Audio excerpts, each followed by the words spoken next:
All right, Jabosai, good morning. Let us begin. We have an incredible, beautiful daf ahead of us today. Begin by thanking our sponsors, our Talmud Torah sponsors, for the month of Teves, Dovi and Nina Elman, for dedicating all of the shiurim and drashos this month in honor of their daughter Ayelet becoming a bas mitzvah. May she continue to be a source of nachas to the entire mishpacha. We also thank our Daf Yomi sponsors today, Jeremy and Tamar Lustman, in honor of the birthday of Jeremy's father, Dr. Mark Lustman. I think I saw Dr. Lustman on here before on Zoom with us. Mazel tov, ad mea ve'esrim shanim tovos.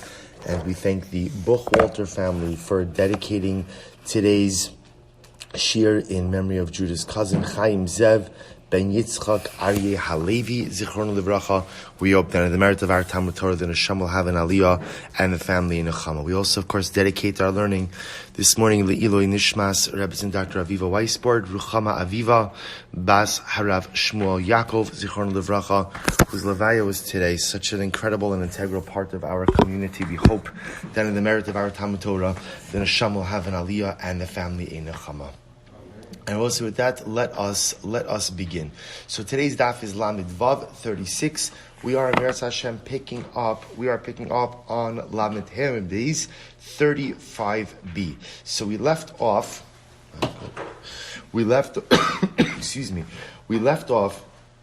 with an interesting case the Gemara brought up about Yotze Adam. Well, I'll just read to you the beginning of the Bryce and then we'll pick up. So the Tanra Abanon was Yotze Adam Yedei Chavasa B'Tava Shalom Niskan. That a person could, you might have thought that a person would fulfill their obligation for matzah with tevel, which has not been rectified or remedied. Therefore, again, the Gemara explains no. To which the Gemara says, but I don't understand the whole premise. Tevel in general is something which has not been rectified or remedied. So what's the meaning of that particular statement? To which the Gemara said, Lo sochal alav chametz, mishi isuro mishum batochal alav chametz, yotze zeh she'in isuro mishum batochal chametz, elo mishum batochal tavel. This is the Gemara says. So, to which the Bryce is coming to teach us that the type of grain which is usable for Pesach or for matzah is the type of grain that is only subject to the prohibition of becoming chametz. But if you have grain ultimately that is subject to other prohibitions, that grain cannot be used for the creation of matzah to fulfill one's mitzvah. To which the Gemara is supposed to say 2 lines up from the bottom, Laman Hey with Beis, V'Yisura de Chametz Lehecha Asla. So where did the Isra of Chametz go? In other words, what it sounds like Rabbi say is that once you have tevel, that tevel is incapable of becoming chametz. But how could that be so? Well, where did the prohibition of chametz go? The Gemara says, Amar Rav Sheshes Hamani, whose opinion does the Brisa reflect? Rabbi Shimon he, the Amar Ein Isra Chalal Isra. Both say, the Brisa reflects the view of Rabbi Shimon, and Rabbi Shimon holds Ein Isra Chalal Isra. So we've seen this concept before, the idea that once something is prohibited, an additional level of Isra cannot devolve upon the same object. So the Gemara is suggesting the Sanya Rabbi Shimon says, top of Vav, if a person eats an avela, carcass of an animal that didn't have proper shchita, so a person eats an avela on Yom Kippur, they're going to be pater. So we'll say, what's Rabbi Shimon's logic? Rabbi Shimon's logic is like this. And we'll say that's an incredible novelty. Because even though, again, we know that normally when you go ahead and you eat on Yom Kippur, that is the chi of kares. Rabbi Shimon holds that if you go ahead and you eat an avela on Yom Kippur, in fact you are pater. Now when we say pater, what that means is pater for Yom Kippur. You're still going to be chayiv for avela consumption, but again, the avela consumption, I'm not minimizing it, but avela consumption is a lav. You're going to be pater for Yom Kippur. Why does Rabbi Shimon hold that? Because essentially Rabbi Shimon holds is once that meat is aser alts nevela, the prohibition of Yom Kippur cannot devolve upon that same piece of meat. That's the concept of ein isser chal al isser. So the Gemara is actually suggesting that maybe the Brisa is teaching us that once something is aser because it's tevel, essentially it can't become aser because of chametz, to which the Gemara says, Ravina says, suppose that's Rav Shesh's approach, that this brisa is reflecting a very narrow view of Rabbi Shimon, who holds ein isra chalal isra. Ravina says, I feel timur rabbanon. It could even be the opinion of the rabbanon. How so? Mishi isura mishum bal tochal chametz bilvad. Yatza zeh she'ein isura mishum bal tochal chametz bilvad. Ela'af mishum bal tochal tevel. So Ravina's interpretation is that no, the brisa could even be reflective of the view of the Rabbanon, who hold isr chalal isr, that one isr in fact can devolve upon a pre-existing isr, but rather again what the brisa is coming to teaching is as follows. The only type of grain which can be used to produce matzah for Pesach is the type of grain that is only subject to the prohibition of chametz and not something else in addition to that. Therefore, you can't use grain of tevel, because grain of tevel, in addition to being subject to chametz, is also subject to tevel. To which the Gemara says, Midi bilvad ksiv. Does the Brisa say that only grain that is subject to the prohibition of chametz, but not something else, can be used for matzah? Elo mechavar tekid Rav Sheshes. Rather, Rabbi say ultimately it would appear that it's the interpretation of Rav Sheshes is clear, and therefore this brisa is reflecting the view of Rabbi Shimon. So we'll say just an interesting brisa. So brisa therefore that teaches me that halacha l'maaseh, if you have grain that is tevel, that grain ultimately again cannot go ahead and be used to manufacture matzah for Pesach. According to Rabbi Shimon, why not? Because in order to be used for grain for matzah, that same grain has to be subject to the prohibition of chametz. And according to Rabbi Shimon, ein isr chalal isr. Therefore, once the grain is asr alts tevel, it cannot become asr alts chametz. Shita of Rabbi Shimon. Good. Tana Rabbanon. We'll say let's go a little bit weiter. Tana Rabbanon. Yachol yotze adam midei chavasa b'ma'aser sheni b'Yerushalayim. Suppose another interesting brisa. You might have thought that a person could fulfill their obligation of matzah with Ma'aser Sheni in Yerushalayim. So let's remember again, Ma'aser Sheni is a tithe that the Jewish farmer has to take. But unlike the other tithes, Ma'aser Rishon, Truma, even Trumas Ma'aser Ani, which have to be given to others, Ma'aser Sheni is consumed by the owner, with the caveat that what? That it be consumed in Yerushalayim itself. So listen to this interesting brayso. Rabbi, so imagine the following situation, which by the way must have been a very common scenario. So both say, B'pashtos, when did you bring up your Ma'aser Sheni to Yerushalayim to eat it? When? During the regalim. So we'll see, this is actually a very shaykh case. So I'm coming to Yerushalayim for Pesach. Hashem, coming to Yerushalayim for Pesach, and I bring my Ma'aser Sheni with me. I bring my Ma'aser Sheni along. So I'll say, so now, this is great. My Ma'aser Sheni is grain. I'm going to use my Ma'aser Sheni to produce matzah. So now again, it's Shalom HaYisrael. Everything is wonderful. I'm eating Ma'aser Sheni. I'm also using my Ma'aser Sheni for Pesach. This is perfect. To which the Gemara says, so Yochol Yotzi Adam Midei Chavasa Ma'aser Sheni b'Yerushalayim. You might have thought that you could fulfill your obligation of matzah and Pesach with your Ma'aser Sheni in Yerushalayim. Talmud Lomar Lechem Oni. Therefore, but the pasuk says Lechem Oni, which teaches me what? Ma shene'achal ba'aninos. Yotza zeh she'eno ne'achal ba'aninos ela b'simcha divrei Rabbi Yossi Haglili. So I will say ultimately again, Rabbi Yossi Haglili says it doesn't work. You can't make matzah out of your Ma'aser Sheni. Why not? Because I will say the Torah, when it describes matzah, calls matzah lechem oni. Now, at least the interpretation over here, according to Rabbi Yossi Haglili, means lechem oni means there's something bread matzah shene'echal be'aninos, which you could eat even in a state of mourning. So Rabbi says it's interesting because Rabbi Yossi Haglili is understanding oni from lashon aninos, lashon of mourning. So the only type of matzah you could fulfill your obligation with on Pesach is the type of matzah that you could eat while in a state of aninos. But Ma'aser Sheni cannot be consumed in a state of aninos. Ma'aser Sheni can only be consumed in a state of simcha. Rashi points out over here, Mishenecha ba'aninos. Rashi says, it's the first short line in Rashi.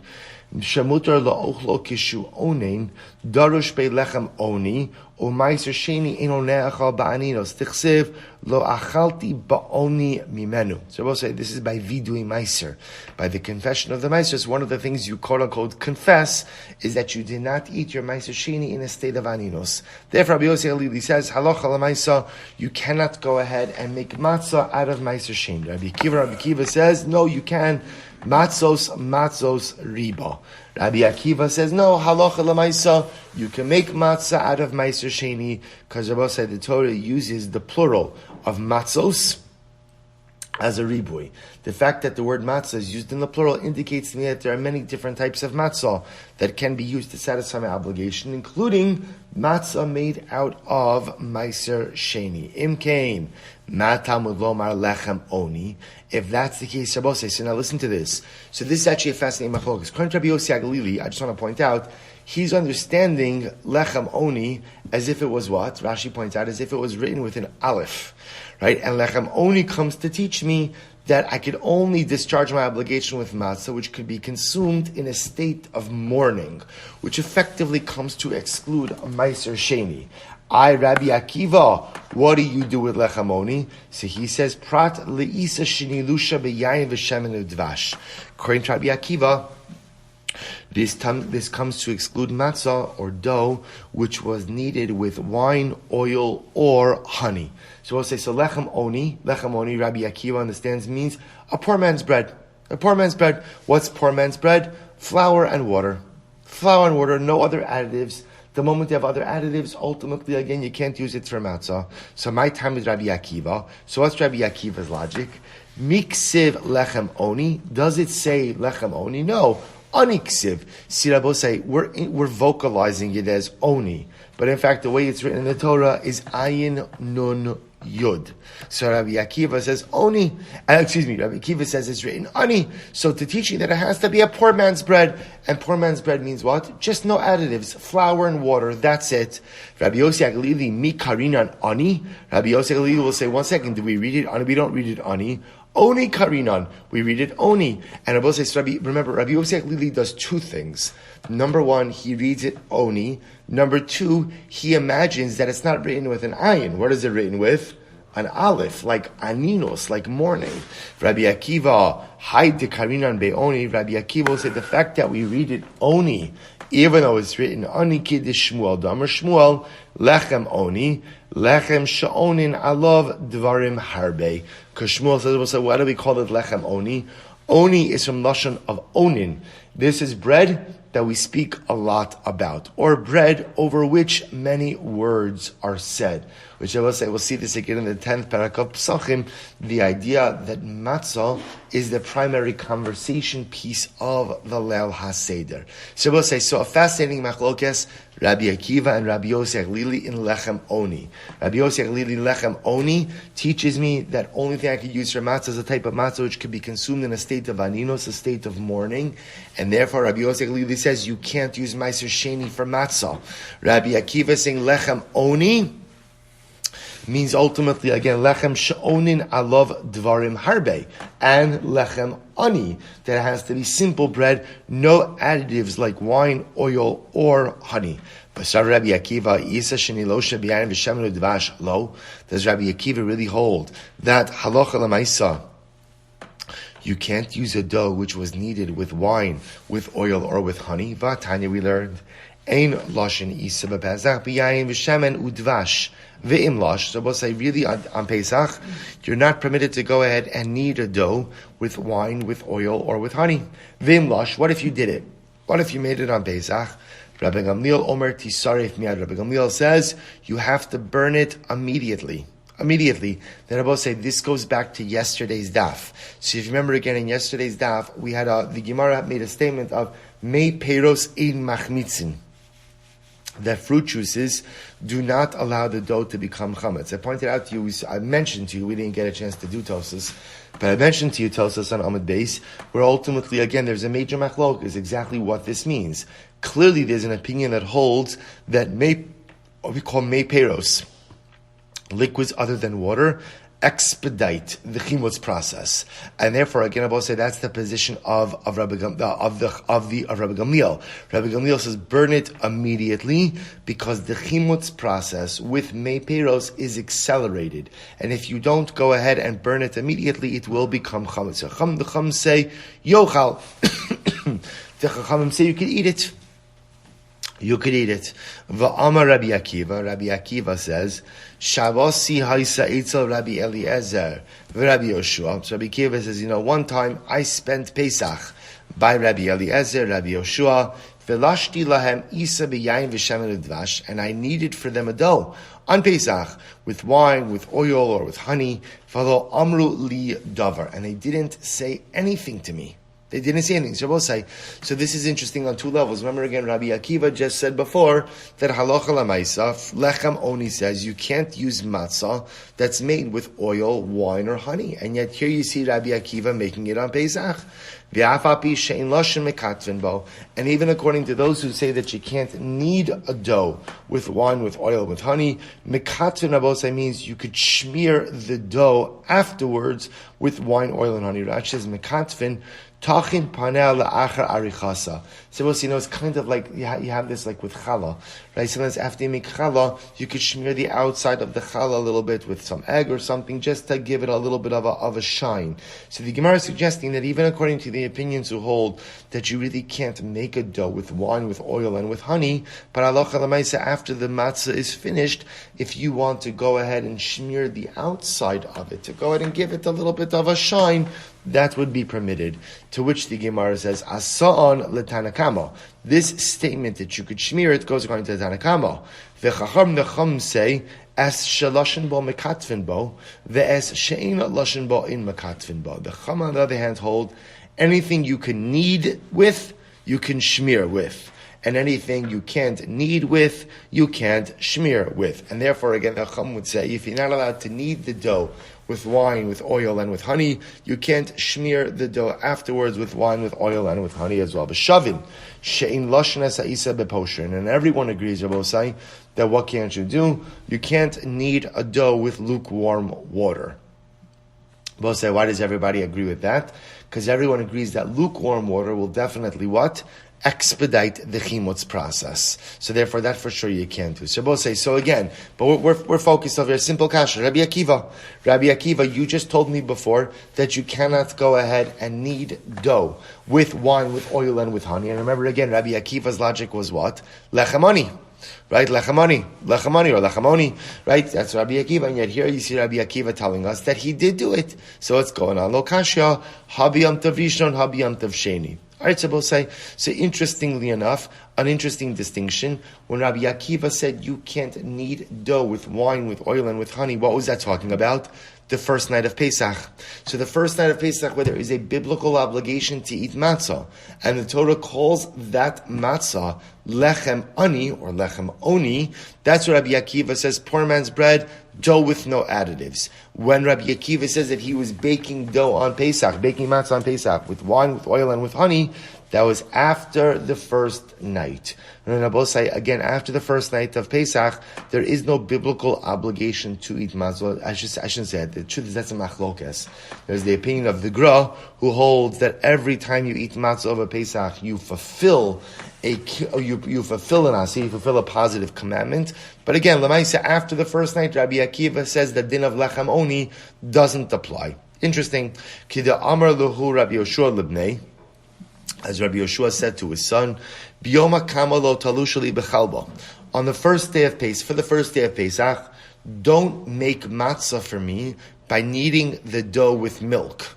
Mikan ve'ilach lo shali bechalba. But after the first night of Pesach, after the first day of Pesach, if you want to make me matzah by going and kneading the dough with milk, ultimately, again, it is permitted. So we'll say, is that true? Because we just had this sugya. V'atanya we learned in lashon ha'isa bechalav. So we'll say, I just want to point out. So, interestingly enough, it happens to be, just to close before we get into this, it happens to be that Rambam paskins that halacha lamaisa, you can use meiser sheni ultimately again for matzah on Pesach.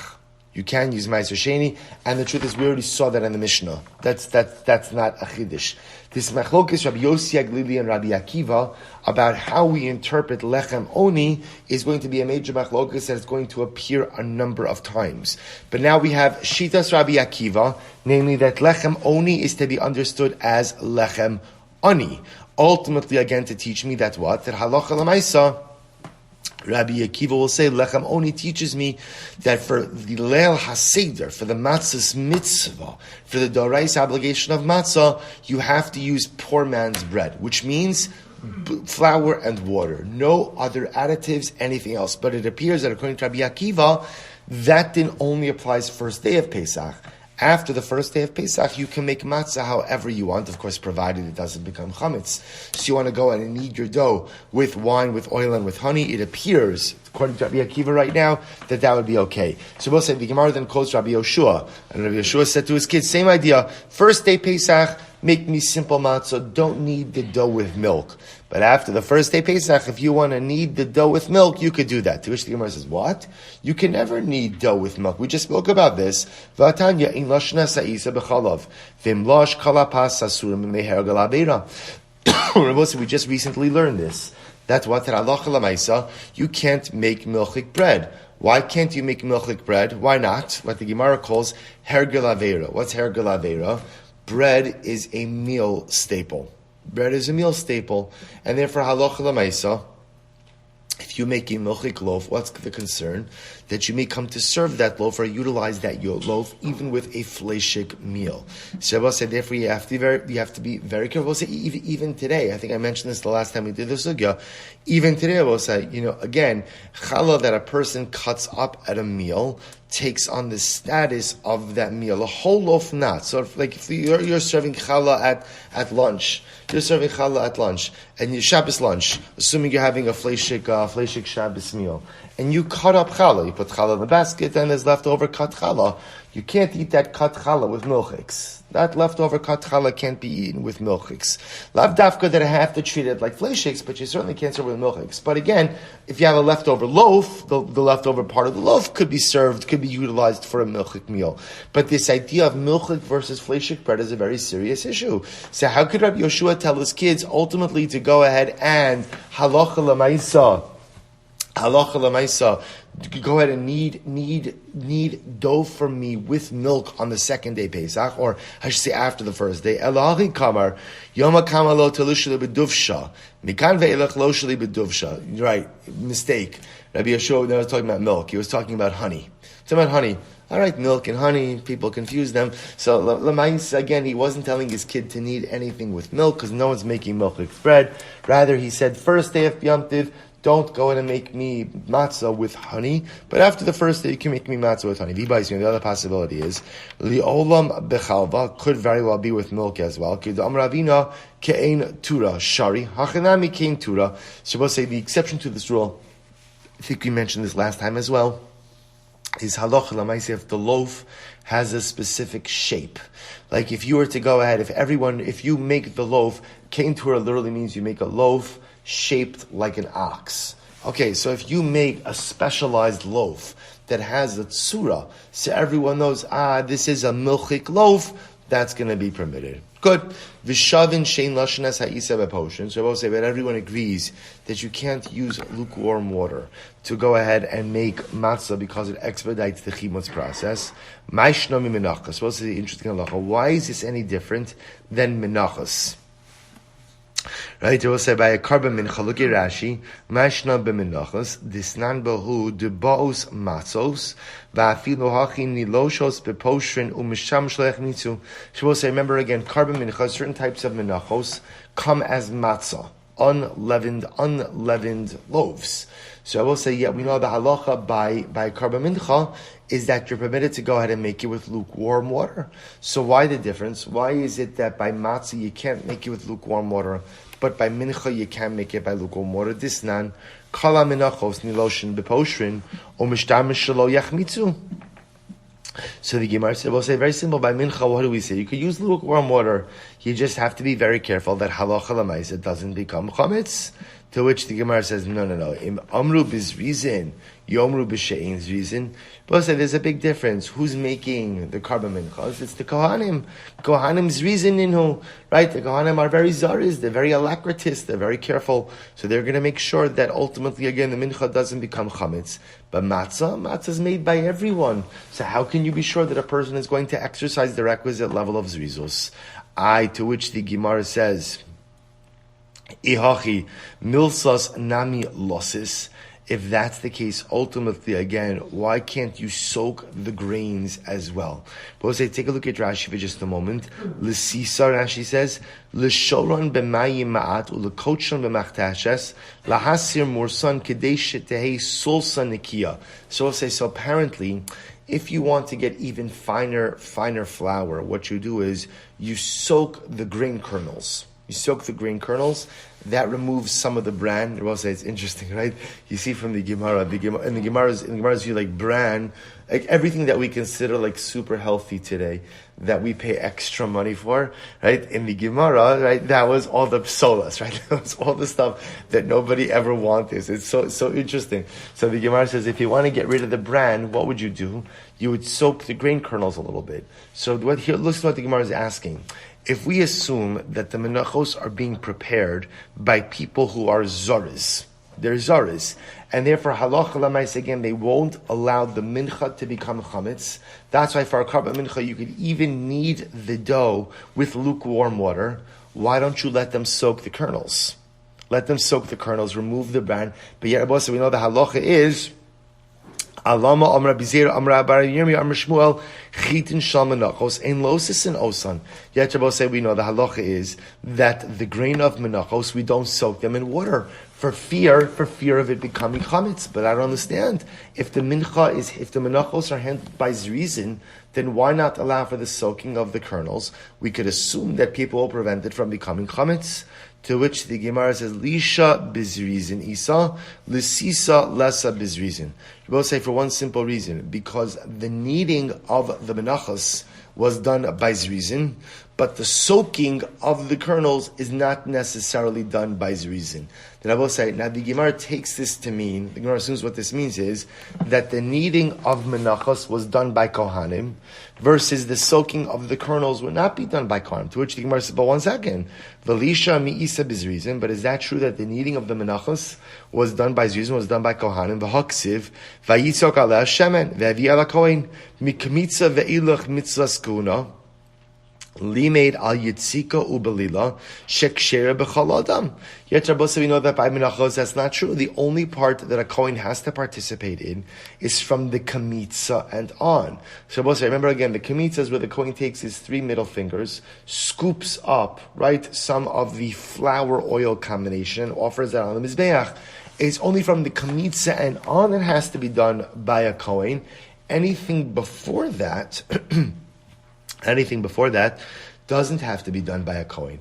If that's the case, Rabbi say, then it sounds like even the actual kneading of the menachos was done by Yisraelim. If that's the case, if that can be done by Yisraelim and halacha l'maisa, we are confident that they're not going to let it become chametz. So why not allow them to soak the kernels? To which the Gemara says, I'll tell you why. The Gemara says, Nihi de bizrizin lesa b'makom zrizin isa. The Amar Mar Balila kshera bizar, chut lochomas azara psula. So we'll say, interestingly enough, the Gemara says like this, you're right. As much as the kneading doesn't have to be done by a kohen, could be even done by Yisrael, but the kneading of the dough or the kneading of the flour for menachos had to be done in the Beis HaMikdash.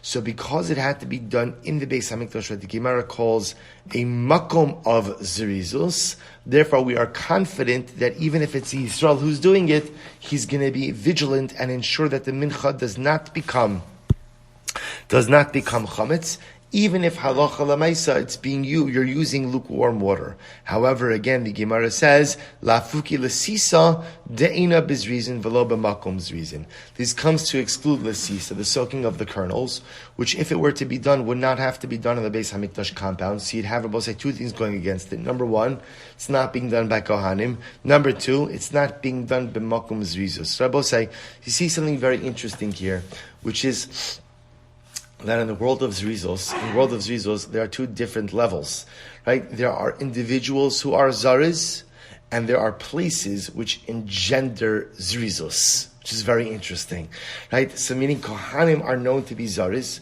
but apparently a Yisrael is trusted to be Zaris if he's in a makom of Zrizos, a place of Zrizos, a place of alacrity, a place of care and concern, which in this context is the Beis Hamikdash, which Rabbi Yosai teaches us such an incredible lesson, that sometimes I myself may not possess the midah of Zrizos. Midah of Zrizos is a very important midah, but many of us struggle with it on many different levels, whether it's Zrizos in the form of timeliness, whether it's Zrizos in the form, ultimately, again, of accomplishing tasks on deadlines, or whether it's just general Zrizos of like getting myself together and like moving myself forward in life. A lot of us struggle with the midah of Zrizos. So you see something amazing, that when you're struggling with Zrizos, sometimes the best thing you can do is put yourself in a makom of Zrizos. Surround yourself with Zoriz people. Because what do you see from this Gemara? Even someone who doesn't have the personalistic status of Zrizos, if he puts himself b'makom Zrizos, is recategorized as a Zoriz, which is really pretty incredible. See, even a Yisrael, who is not normally considered in halacha to be a Zoriz, if he is needing the menachas in the makom hamikdash, the makom of Zrizos makes him into a Zara. Such, we'll say so. It's the secret to success in life, that sometimes if I can't get myself to where I need to get to, I can't push myself yet to become the person I know I need to become, if I put myself in the right circumstances, if I put myself in the right surroundings, if I surround myself by the right people, sometimes my surroundings can do for me what I cannot do for myself. Such an incredible musar. So the Gemara goes out to Omer, but why is this any different than the Omer? So we'll remember again, Karban Omer, the barley offering brought on the second day Pesach, this Sanya, Minchas Omer, Losis and Osa, Vitzobrin Osa. So we'll say, interestingly enough, by the Karban Omer, we do engage in Lasisa. We'll say, so Lasisa is the soaking of the kernels. So we see by the Karban Omer, we do soak the kernels, the barley kernels, to remove the bran. So why do we do it over here? We're not concerned by chametz, to which the Gemara says tzibur shiny. We'll say, remember, Karban Omer is a karban tzibur, is a communal offering.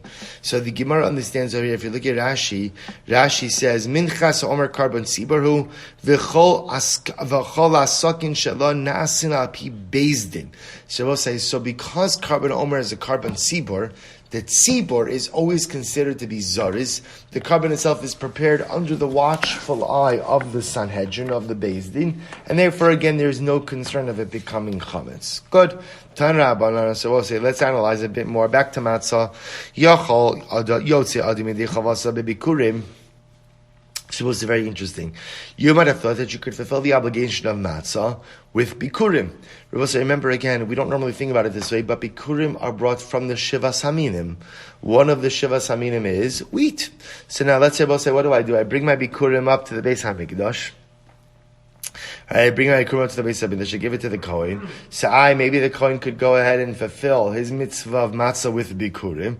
Talmud Omer b'chol moshe osechem tochlu matzos. Therefore, the pasuk says, "In all of your dwellings you shall eat matzah. Matzah ne'acheles b'chol moshosechem yatzu bikurim she'in ne'achelim b'chol moshosechem ela b'yirushan d'Rabbi Yossi Lili." Shabbos Rabbi Yossi Lili says, the Torah, when speaking about matzah, says, "In all of your dwellings you shall eat matzah," which teaches us what? Only matzah which could be consumed in all of your dwellings is permissible for use as matzah. But matzah, which can only be consumed in Yerushalayim, is not fit for use as matzah. I will say bikurim have to be consumed in Yerushalayim. Therefore, Rabbi Yosef Lili says you can't make matzah out of bikurim. That's Rabbi Yosef Lili. Rabbi Kiva says matzah umarar. So interestingly enough, Rabbi Akiva agrees. He agrees that yes, you can't go ahead and use matzah made of bikurim, but he learns that from a different reason. He says the Torah equates matzah and maror to teach me ma maror she'ena bikurim. We'll say just like maror doesn't come from bikurim. Now, what does it mean? Maror doesn't come from bikurim. Maror doesn't come from bikurim because, as we're going to see again, maror is just not from any of the shivas haminim. Af matzah she'ena bikurim. So too again, matzah can't come from bikurim as well. I imam maror she'en b'mina bikurim. Af matzah she'en b'mina bikurim. I say maybe you should say that ultimately again, just like maror abosai doesn't come from any of the 7 species, so too maybe matzah can't come from any of the 7 species of Eretz Yisrael as well. Amad days. So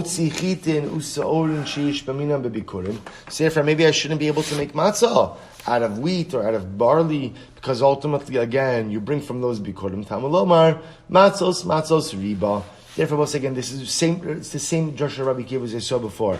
The Torah uses the plural matzos to teach me you could eat many different kinds of matzos, including made out of wheat and made out of barley. Matzos riba fila bikurim nami.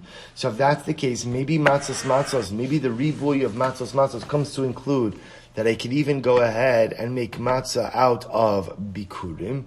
To which the Gemara says, Hadr bei Rabbi Akiva. Ultimately, again, Rabbi Akiva retracted this position, this sanya, because we learned Yachol Yetze Adam Yidei Chava Bikurim. You might have thought that a person could go and fulfill his obligation of matzah with matzah made of bikurim. But the Torah says, in all of your dwellings you shall eat matzah. Matzah nachales b'chol moshavos. The only type of matzah that's fit for use is a matzah which will be consumed in all of your dwellings. Yatsu bikurim she'ein ne'achalin b'chol moshavos ela b'Yerushalayim.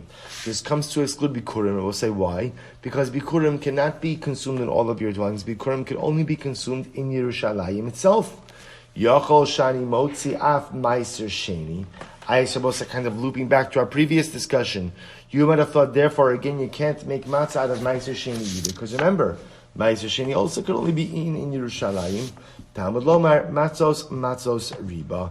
Therefore, again, the Torah says matzos, plural, to come to include many different types of matzah. Therefore, teaching me that what? That Allah l'maisa, I can eat matzah made of meiser sheni. But I don't understand. Umarois l'rabos meiser sheni lahotzi bikurim. What? So we'll say, so good. I understand according to Rabbi Akiva, matzos riba, the plural, teaches me that you can make matzahs made out of many different things. But I don't understand.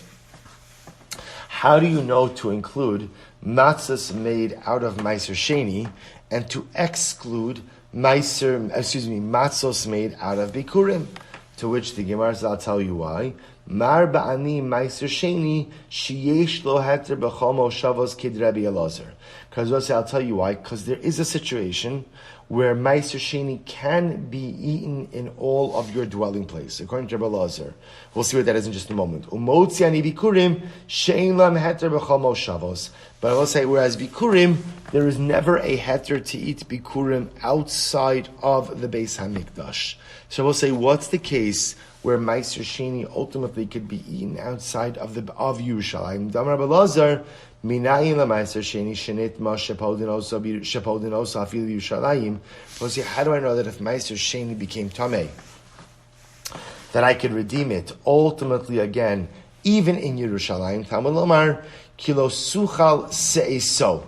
Because the pasuk says, now literally what this pasuk is referring to, if you look at, so the pasuk in its entirety, the pasuk in its entirety is, ki yerpa mimcha haderech kilo suchal se'eso. This is talking about meiser sheni, and if you have Baruch Hashem too much meiser sheni, too much actual produce to carry up to Yerushalayim, the Torah tells me that I could redeem it. I could redeem it and take the monetary value ultimately to Yerushalayim and spend the money in Yerushalayim. That means kilo suchal say so literally means you can't carry it. But listen to this. Rabbi Elazar has a different drasha. Ve'ein seis el achila. He says seis means to eat. Where do we see that? Rabbi say incredible. Shneimar vayisa masas me'is panav. So Rabbi says, remember again, we just had this. This is by Yosef and the brothers. Vayisa masos me'is panav eleim vaterev masas binyamin mimasas kulam chamesh yados. Vayishtu vayishkeru imo. So Rabbi says, you see over here that Rabbi Elazar says seis means to eat. So therefore Rabbi says, Rabbi Elazar holds kilo sucha seiso is talking about a case of Ma'aser Sheni, where you can't eat it. Why can't you eat it? Because it became tamei. Rabbi Elazar holds that Ma'aser Sheni, which became tamei, could be consumed right where you are. You redeem it, and you could consume it right where you are. Shnei Amar goes, Man Shamas Leidar Ma'aser Sheni Nafak Bey. I will say, who is the opinion who holds that normally you could go ahead and use Ma'aser Sheni matzah? Rabbi Akiva. And ultimately, again, you see that he excludes Ma'aser Sheni, Bikurim, from B'chol Moshe Osechem. Shmamina Hadrabei. You see from here, ultimately, again, that Rabbi Akiva retracted that position. Fine. Rabbi Yosei Alili Sefer Golemi Lechamoni. Why doesn't Rabbi Yosei Alili learn it out from Lechamoni? Mi shene'echal ba'oni. Yotza zeh she'ein nechal ela b'simcha. So we'll say, why doesn't Rabbi Yosei Alili learn it out like we saw before? From Lechem Oni. Remember again, Rabbi Yosei Alili, we saw this earlier. Darshan's Oni with an Aleph, right? To teach me that what? It's only type of matzah you could eat is the type of matzah which could be consumed in a state of mourning. But that should exclude this type of matzah which could only be consumed, quote unquote, in a state of simcha. Savlek Rabbi Shimon. So we'll say that would exclude Bikurim as well. Savlek Rabbi Shimon. The Sanya, Bikurim asurin la'onein. So we'll say, listen to this. The Brisa says as follows. That Bikurim cannot be consumed by an onen, someone in a state of mourning. Rabbi Shimon matir, and Rabbi Shimon says that it's mutter. My time of the Rabbanan. So we'll say, why? What's the logic of the Rabbanan? Dichsev lo sucha le'echol b'sha'arecha, because the pasuk says, "You shall not eat them in your gates." V'amar mar trumat yodcha ela bikurim. The truma of your hand. This refers to bikurim. The iskish bikurim le'maiser. Bikurim is compared to maiser. Ma maiser asher la'onein, just like maiser. Right? Ma'aser Sheni is not permitted to be consumed by an onen. Af bikurim asr la'onen. So too bikurim cannot be consumed by an onen. Rabbi Shimon, truma karinhu rachmana. And Rabbi Shimon will say the Torah calls it truma. Kid truma. Ma truma muteris la'onen. Just like truma itself is permitted to an onen. Af bikurim mutar la'onen. So too bikurim, according to Rabbi Shimon, ultimately again could be consumed by an onen. Rabbi Shimon, Nihi de hekish lesle simcha mia michtav ksivabu. But here's the problem. I understand that you don't want to hold of the hekish, but what do you do by the fact that the Torah speaks about the concept of simcha in relationship to bikurim, which would seem to indicate to us that bikurim cannot be consumed in a state of mourning. Dichsev v'samachta b'chol atov hahu lizman simcha hu da'asa. But interestingly enough, v'samachta b'chol atov does not come to tell me that bikurim could only be consumed in a state of simcha, or to say a little bit differently, that bikurim cannot be consumed by one who is in mourning. Rather, v'samachta b'chol atov is actually coming to teach you about a time frame. How so? This Nanabos is very interesting.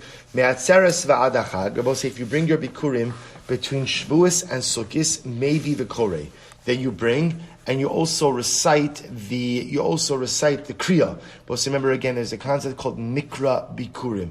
But say we actually have this in the Haggadah, so a good part of the Magid section. Arami Oved Avi. That's Mikra Bikurim. That's the section you actually say when you bring your Bikurim. So if you bring your Bikurim, what the Gemara calls B'shas Simcha. B'shas Simcha means from between Shavuos and Sukkos, then you bring and you also recite the accompanying reading.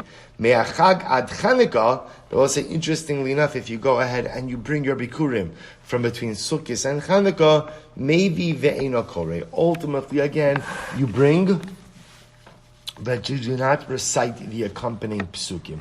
Sefer Bosa, interestingly enough, what this really comes down to, now we really drill down to what it is. The Torah discusses the concept of simcha in association with bikurim. So interestingly enough, the machlokes is how to understand that. So one opinion will say the Torah is telling me that bikurim can only be consumed in a state of simcha, which comes to exclude what? An onen from consuming bikurim.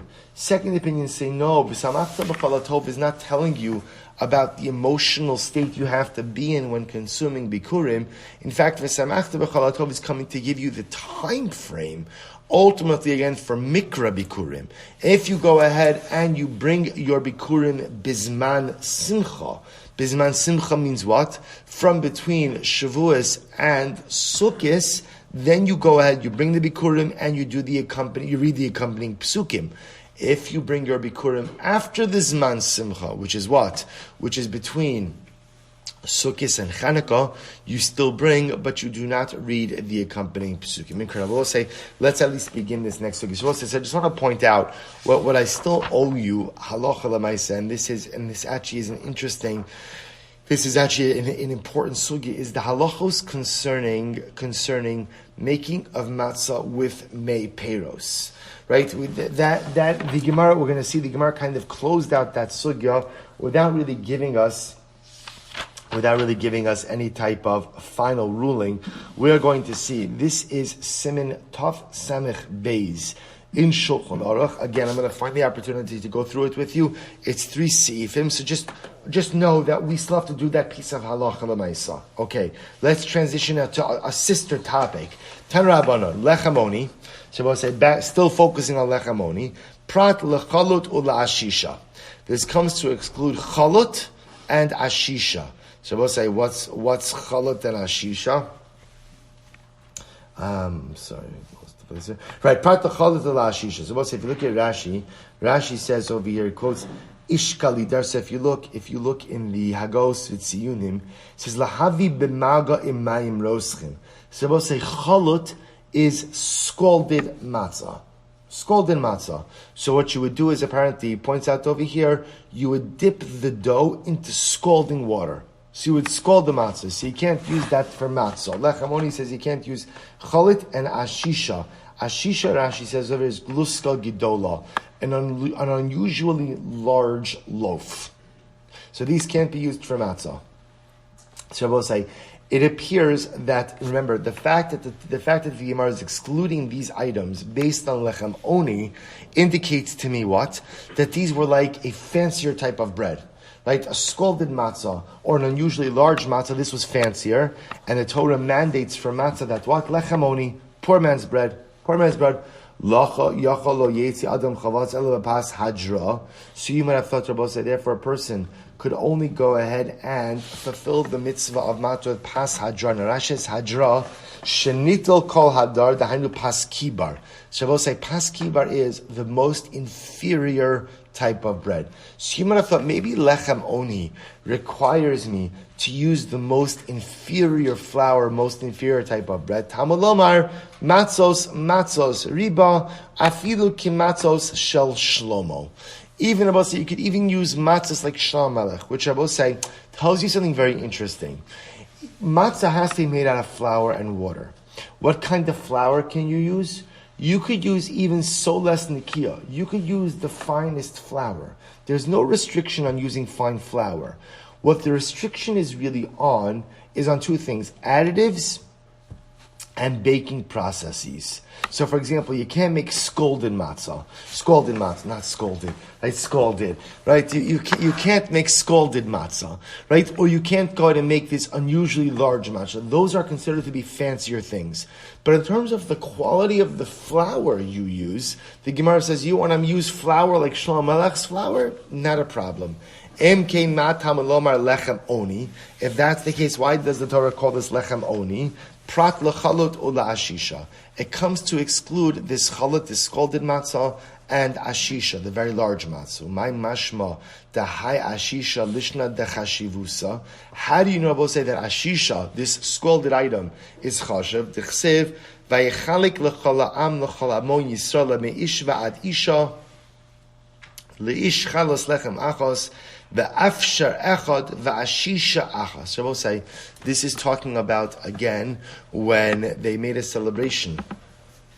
They made a celebration in times of David HaMelech regarding,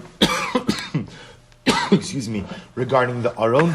And ultimately, again, the Torah tells us that David HaMelech made a great feast. He made a great feast. And again, it says everybody got what? Everybody got an ashisha. So you see from here that ashisha is something chashiv. V'amrav Chana bar Ava, Efshar echad, Efshar, and Efshar is echad mishisha b'par. Every single person got 1/6 of a cow, of an ox. Ashisha, echad mishisha be'efa. And Ashisha is a loaf that is 1/6 of an ephah. Pliga, the Shmuel, this argues on Shmuel, because Shmuel says, Damar Shmuel, Ashisha garba dechamra. Shmuel says that an Ashisha, in fact, Rabbi say, has nothing to do with a loaf of bread, but rather an Ashisha is a garba dechamra, is actually a measurement of wine. The Chsiv, because he quotes over here the pasuk from Hosea, and the pasuk says, "Va'ohavei ashishe anavim." Those who love the ashishe anavim. Artabos say, we'll stop over here for today. So again, what you begin to see, and this is really going to be quite fascinating. We're going to continue in this sugya. Is you see the general tension of trying to understand the definition of lechem oni. So you already saw one machlokes, Rabbi Akiva and Rabbi Yossi Aglili. Is it oni with an aleph, thereby coming to exclude items which cannot be consumed in a state of mourning, that is Rabbi Yossi Aglili, or is it ani ultimately again with an ayin, right? Poor man's, and is it ani or is it oni? Is it poor man's bread or is it only bread that you speak a lot about? And again, each of these interpretations are going to have their own machlokes. So Rabbi Yossi comes out as something very important. See, the Gemara entertains a very important havamina, which it then dismisses. You might have thought that lechem oni means you have to use the most inferior type of bread possible. The Gemara calls pas kibar. Kamash malanda. Kamash lechem oni says you can make your matzah out of the finest flour. So we see lechem oni really is manifest in the way in two ways. Number one, additives, right? Lechem oni precludes you from using any additives other than water and flour, and also manner of preparation. It has to be a simple matzah that is baked, not scalded, not unusually large. Emir Hashem, to be continued tomorrow. Shkayach Abosai.